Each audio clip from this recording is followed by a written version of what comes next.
Buenas noches, comunidad, espero que se encuentren muy bien, espero que estén del mejor humor para escuchar historias de lo paranormal, historias que van a poner a prueba su capacidad de creer en lo inexplicable, historias que, si se descuidan, se quedarán por ustedes mucho después de que termine este episodio. Prepárense con lo necesario para escuchar de la mejor manera, para dejarse llevar, porque ya es momento de escuchar los siguientes relatos de la noche.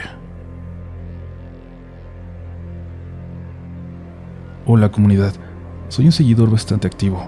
Me encantan sus historias y todas las noches duermo escuchando las anécdotas que narran. Me llamo Donovan y quisiera compartirles una historia que, si bien es muy dolorosa, me sigue pareciendo increíble, aunque nadie a mi alrededor pareció tomarle mucha importancia en su momento. Todo esto pasó hace 3 años. Verán, mi mamá y mi padre se separaron porque él le fue infiel. Poco después de la separación, mi madre conoció al hombre que hoy es mi padrastro, y mi padre también comenzó una vida con alguien más.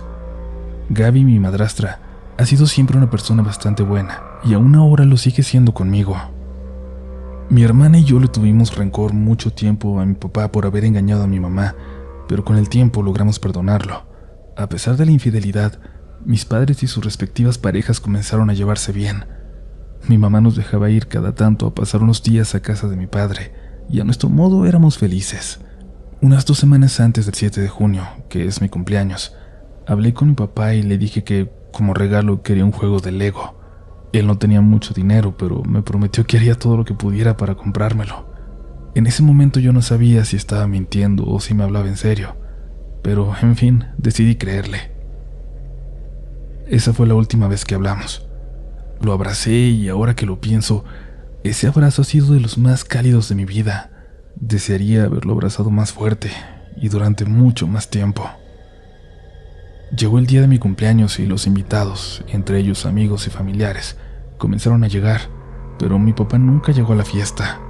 Contrario a lo que podrían pensar, no me enojé con él porque imaginé que quizás tenía otras cosas que hacer. Lo comprendí. En mi mente creí que ya habría tiempo de que celebráramos juntos en otra ocasión. Mientras todos me cantaban las mañanitas, algunos de mis familiares empezaron a llorar y yo, ingenuamente, pensé que era por mí, por lo rápido que estaba creciendo y dejando de ser un niño. Sin embargo, no le vi mucho sentido a su llanto, pues en ningún otro cumpleaños se habían comportado así. No sabía muy bien qué era lo que estaba pasando, pero aunque no los entendía, algo se movió dentro de mí. Me ganó el sentimiento, y yo también me puse a llorar con ellos. Cuando llegó la hora de cortar el pastel, me mandaron por platos desechables a la tienda que estaba justo al lado de mi casa y que era de mis abuelos paternos. Y entonces lo vi. Ahí estaba mi papá, sentado con su uniforme de trabajo todavía puesto. Me puse tan feliz que fui directo a abrazarlo. Él me felicitó por mi cumpleaños. Se disculpó conmigo porque no pudo juntar el dinero suficiente para comprar mi regalo.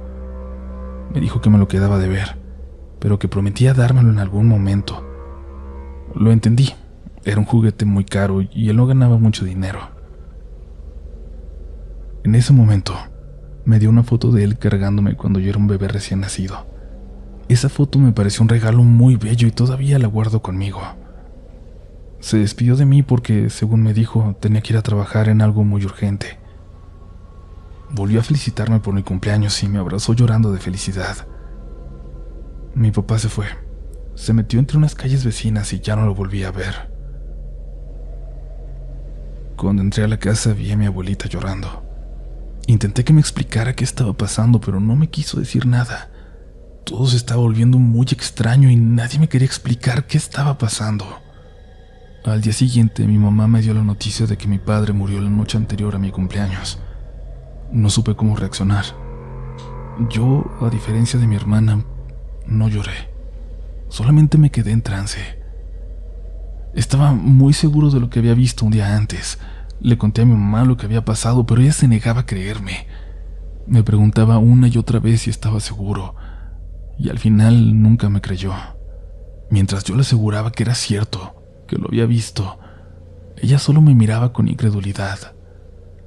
Yo siempre le respondí que sí a esas preguntas porque aún ahora estoy completamente seguro de lo que pasó. Tiempo después, me contaron que fue secuestrado la semana de mi cumpleaños, cuando iba a la central de abastos con mi tío. Durante 3 días lo golpearon, hasta que mi padre murió por un derrame. El secuestro fue por un ajuste de cuentas con mi tío, que le debía unas cosas a las personas incorrectas. Yo sé que para muchos puede parecer imposible que mi papá estuviera conmigo el día de mi cumpleaños, porque el 6 de junio, un día antes, los secuestradores tiraron su cuerpo en algún lugar de la Ciudad de México. Ese día en mi cumpleaños, mi papá se fue a despedir de mí. Fue a decirme adiós y, sobre todo, a abrazarme una última vez. A mí se me hizo un regalo muy lindo, aunque todavía me sigue causando mucho dolor e incluso miedo. Mi bisabuela me contó que la madrugada de la muerte de mi padre, sus cortinas se estuvieron moviendo. Ella y mi bisabuelo lo vieron. Supieron que era él. Lo reconocieron. Para ese momento ellos ya estaban enterados del secuestro, y un presentimiento, o como ustedes quieran llamarle, se los dijo. Era él. Mi bisabuela es una persona ya mayor. Además es una mujer cristiana de corazón, muy devota a sus creencias y decir siempre la verdad. Estoy seguro de que ella nunca me mentiría, mucho menos en un tema como este. Después de un tiempo fuimos a la casa que él compartió con Gaby, su esposa, y ahí estaba, un regalo de Lego. Era muy pequeño, no era el que yo pedí, pero mi padre había hecho el esfuerzo y me había comprado lo que pudo con el dinero que logró reunir. El simple hecho de que hizo el intento de darme lo que yo quería me puso muy feliz. En la caja del regalo, además, venían cartas que él me estuvo escribiendo desde que nací, para que yo las pudiera leer cuando creciera. Me llenó de sentimiento lo que decían las cartas, porque sé que todo lo que había escrito mi padre en ellas era sincero. Ya han pasado 3 años y me sigue doliendo su partida. Todavía lo extraño tanto como el día en que se fue caminando y se perdió entre esas calles. Lo que agradezco mucho es que mi padre fuera a despedirse de mí. Sin duda alguna es el mejor regalo que he recibido y que voy a recibir en mi vida, aunque yo ya no celebro mi cumpleaños porque la tristeza no me permite hacerlo. Como les dije, mi hermana y yo estuvimos enojados con mi padre por mucho tiempo, y si me permiten darles un consejo, es que eviten estar peleados con las personas que de verdad quieran, pues nunca saben cuándo será la última vez que las vean. Muchas gracias por escuchar mi historia. Buenas noches, comunidad.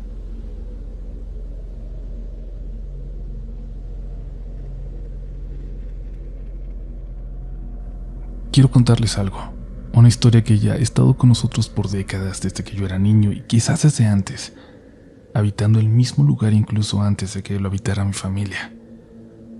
Antes que nada quiero agradecer a mi hija que me ayudara a compartir esta historia con ustedes.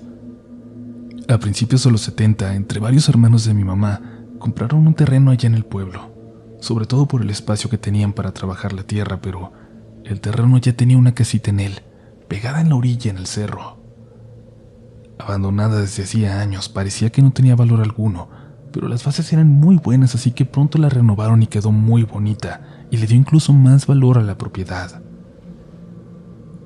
Varios de mis tíos, de los dueños, decidieron quedarse ahí en algún momento, pero nadie lo hizo permanentemente. De hecho, apenas iban unos días y se regresaban a sus casas en el pueblo. Nunca escuché que dijeran nada de fantasmas o fenómenos sobrenaturales.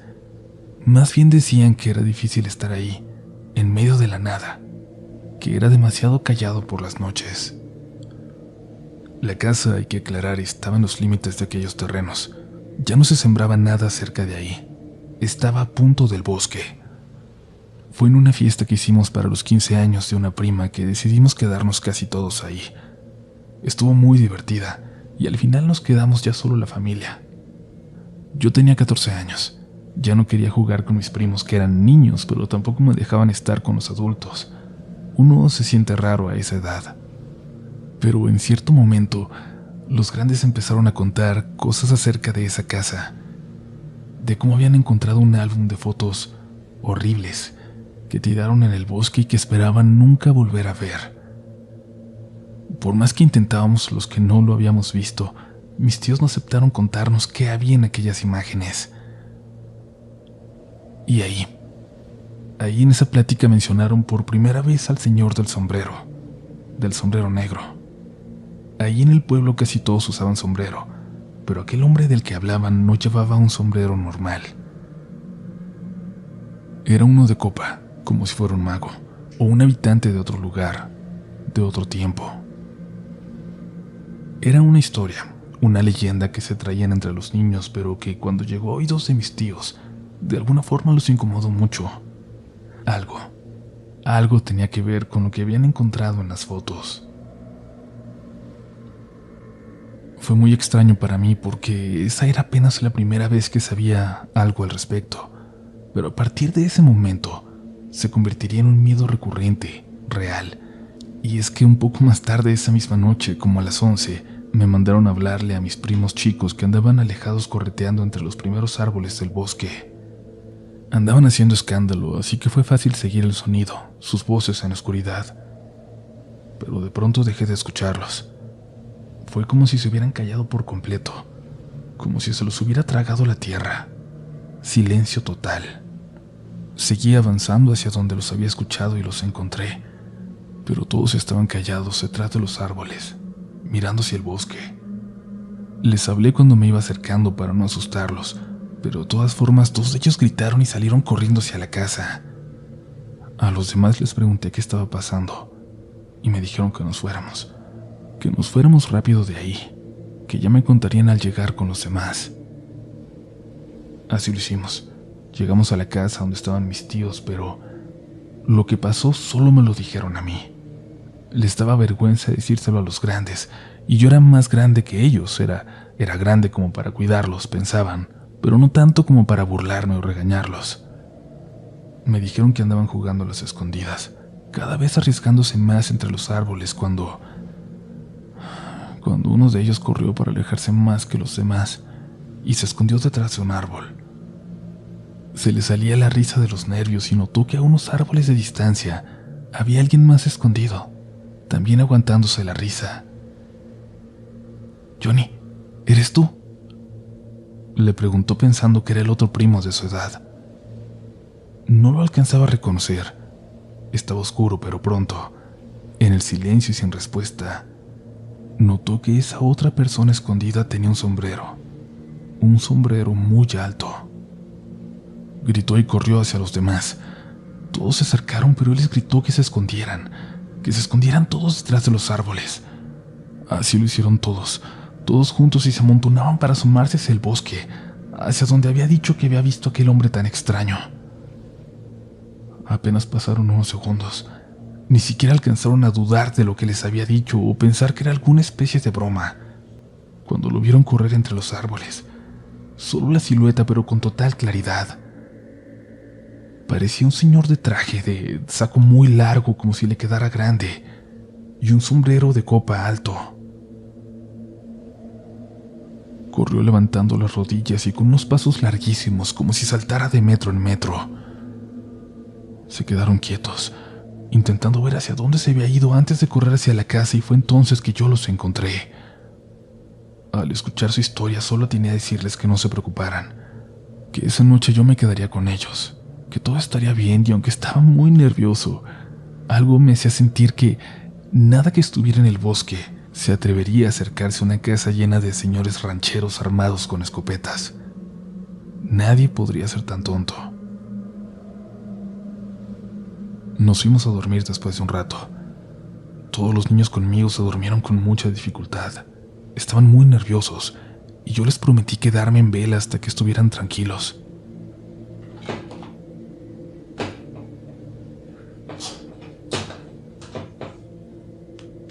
Eran como las 3:30 o 4 de la mañana cuando un ruido afuera me hizo despertar del sueño en el que apenas entraba. Algo andaba moviendo cosas entre las mesas donde había estado comiendo toda la familia horas antes. Pensé que alguno de mis tíos ya tomados se había quedado dormido afuera y apenas se despertaba para entrar, pero me asomé por la ventana para asegurarme. Entre las mesas, como buscando entre los restos de comida, vi muy clara la figura de aquel señor de saco largo y de sombrero, de espaldas a mí. Se agazapaba para comer algo que había encontrado, pero era casi como ver a un animal comer. se movía muy deprisa. De la impresión me tapé la boca y fue como si me hubiera alcanzado a escuchar porque vi cómo se empezaba a voltear hacia mí y yo me dejé caer en el piso para que no me viera.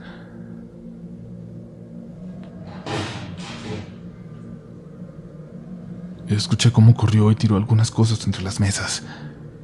Cuando me volví a asomar, ya no había nadie allá afuera. Y hasta aquí, comunidad, siento que podrían pensar, como yo en ese primer momento, que era alguna persona loca viviendo en el bosque que se acercaba para buscar algo de comer. Pero hay cosas mucho más extrañas detrás. Cuando empecé a platicar de ese señor del sombrero, recuerdo que el mecánico del pueblo me comentó que hacía mucho tiempo, cuando él era niño, había escuchado una historia similar. Un hombre de sombrero caminando alrededor del pueblo. Y no solo eso, más allá de los sustos de verlo entre los árboles, lo relacionaron con la desaparición de una niña. Sin embargo, quería pensar que solo era una leyenda nada más. Una terrible desaparición que alguien quiso explicar con el avistamiento de aquella persona de aspecto tan extraño. Y, bueno, hay algo más. La razón por la que les comparto esta historia tantos años después. Y es que, sí, pude haber pensado que aquel hombre que yo vi era el mismo que se había visto en el lugar décadas atrás. Quizás ya como un anciano al que no pudimos observar de cerca. Pero toda esta historia la recordamos porque aquel lugar sigue perteneciendo a uno de mis primos, uno de los que jugaba a las escondidas en el bosque aquella noche. Ya no se siembra mucho ahí, pero la casa se sigue rentando para eventos, bodas y hasta para grabaciones hace tiempo. En una fiesta se perdió un niño muy pequeño, al que por suerte lograron encontrar 20 minutos después en el bosque. Ni siquiera era de noche, fue a la mitad de la tarde. Lo extraño, lo aterrador, fue que el joven que vio primero al niño a lo lejos y les avisó a los demás, dijo que aquel pequeño no iba solo. Dijo que iba caminando muy tranquilo adentrándose en el bosque, de la mano de un extraño hombre de sombrero.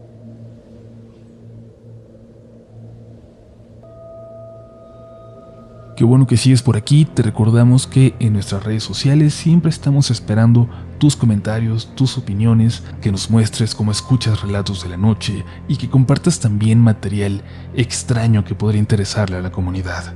En todas partes vas a encontrarnos como RDLN Oficial. Mi nombre es Uriel Reyes y a mí me encuentras en todos lados como Upolch. Y ahora es momento de continuar con este episodio, que aún quedan historias para aterrarnos esta noche.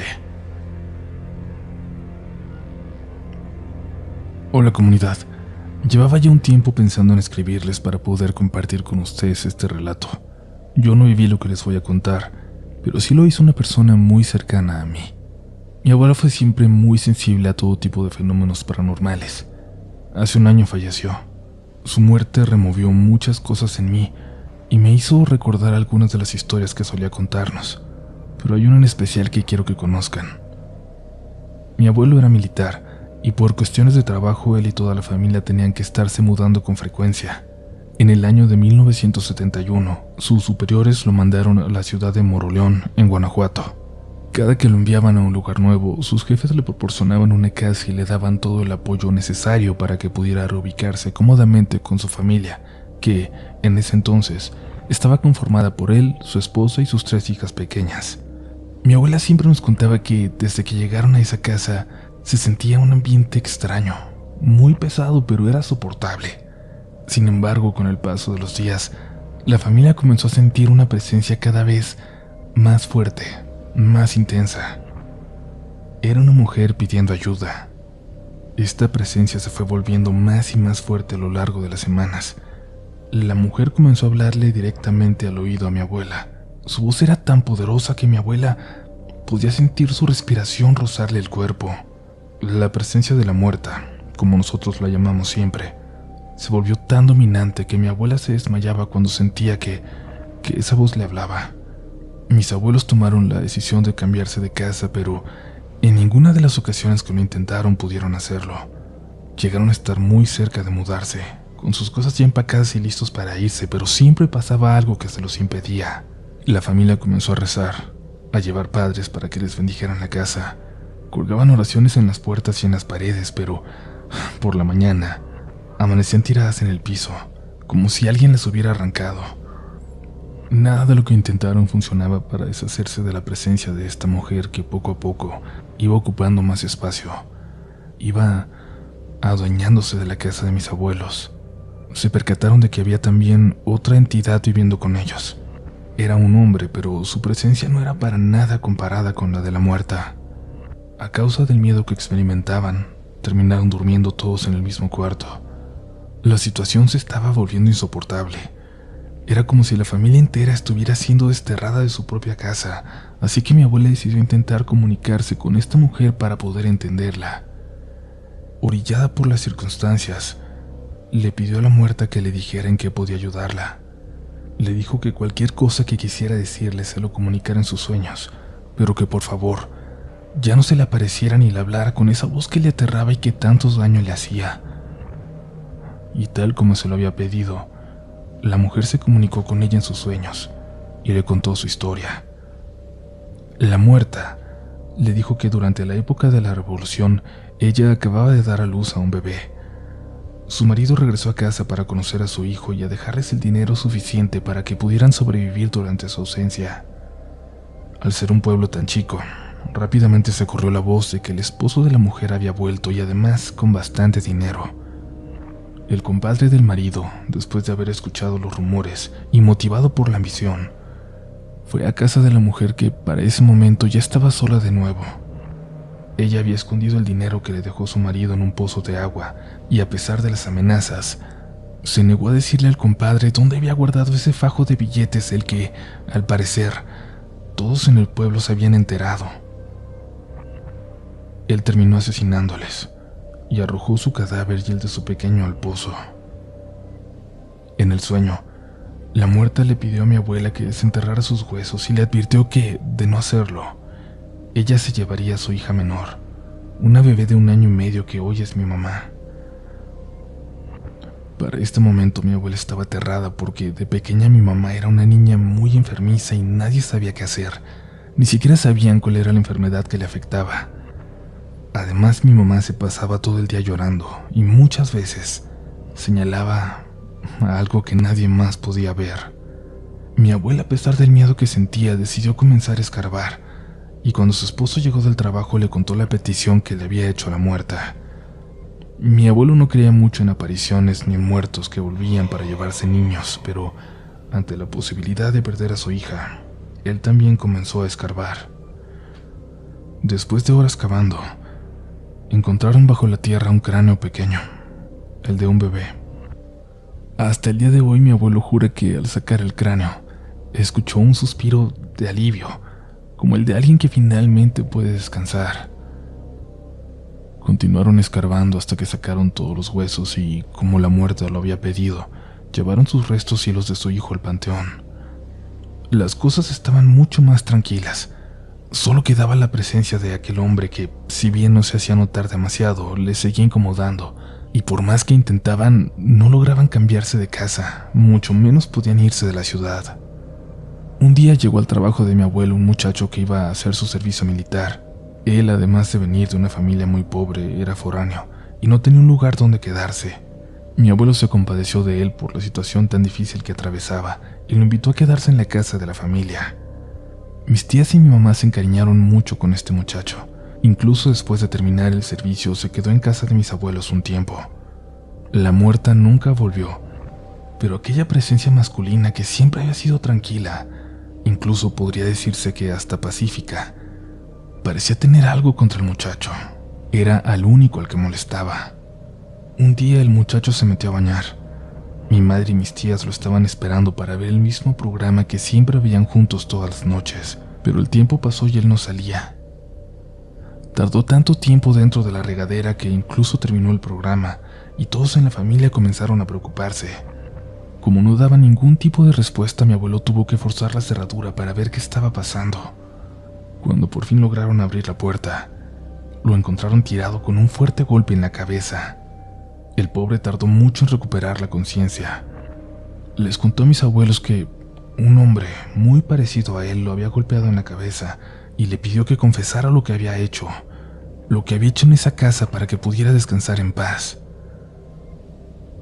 El muchacho no entendía lo que pasaba, ni siquiera sabía qué era eso que había pasado en la casa. Y mi abuela entonces le aconsejó hacer lo mismo que había hecho ella, pedirle a esta presencia que se comunicara con él a través de los sueños. Y funcionó. Funcionó porque noches después este hombre le contó que era él quien había asesinado a la mujer y a su bebé. Resulta que cuando aquel asesino huyó de la casa, unos kilómetros más adelante, el karma, o como quieran llamarle, le cobró el acto tan atroz que acababa de cometer. Su caballo dejó de obedecerle y lo tiró, provocando que muriera de un golpe en la cabeza. Comunidad, yo sé que quizás se están preguntando por qué él, qué tenía que ver el muchacho con todo esto, y la verdad es que nadie más en la familia entendía, pero el compadre le confesó al muchacho en sueños que él era su descendiente, y que precisamente por eso tenía que ayudarlo a confesarse para que por fin pudiera estar en paz. Y el muchacho, a pesar de la forma tan siniestra en la que había actuado aquel hombre, se apiadó de él y lo ayudó a confesarse. Algo que me sorprende es que solo hasta ese momento, hasta que la muerta y el compadre fueron libres, le dieron a mi abuelo el cambio que tanto había estado pidiendo. Esta y muchas otras cosas hicieron que la familia se diera cuenta de que mi abuela tenía un don, el cual se fue perfeccionando con el tiempo, al grado de que, durante años, se dedicó a leer las cartas y a hacer limpias. A mí me sorprendía que, después de todo lo que pasó en esa casa y de todos los encuentros que tuvo con este tipo de entes, ya nada le diera miedo. Ella incluso se reía de cosas que, a mí y al resto de la familia, nos aterraban. Muchas gracias por leerme. Espero tener oportunidad de contarles muchas historias más.